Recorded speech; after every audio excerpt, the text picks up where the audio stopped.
Tonight, Florida DCF Secretary Mike Carroll responding to our 8 on Your Side investigation of foster care failures. Secretary Carroll is deploying a team of child welfare experts to find out why some foster kids spent day after day held at a Wawa gas station while others were turned loose without any supervision. Our investigator Mark Douglas interviewed Carroll today. And Mark, what did he have to say?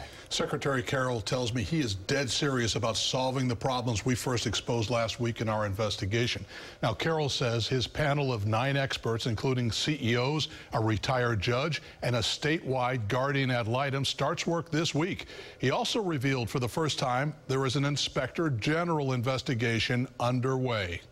But I really want to know why it happened. Our discovery that caseworkers were holding foster kids in their cars day and night at this Wawa gas station disturbs DCF Secretary Mike Carroll. But in terms of a practice where you're routinely bringing kids to a Wawa, or they're not going to school, or they're not in placements at night, that's totally unacceptable. Because of that practice and the revelation that caseworkers turned other foster kids loose with no supervision, Carroll has ordered a top-to-bottom investigation of Hillsborough County's foster care system.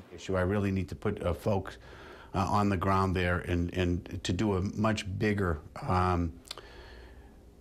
review of that circuit, quite frankly, so that I have more information to understand how we keep ending up here. 3 years ago, 8 on Your Side exposed dozens of foster kids sleeping in offices. Last year, we uncovered brawls and the beating of a caseworker in a foster care teen center. And now, kids kept at Wawa. In all 3 cases, DCF's lead foster care agency, Eckerd Connects, blamed subcontractors. How many more of these failures will you accept before it's time to fire Eckerd Connects? I don't accept any of these failures. This time around, Eckerd has already fired YFA, Hillsborough's sole provider of foster case management.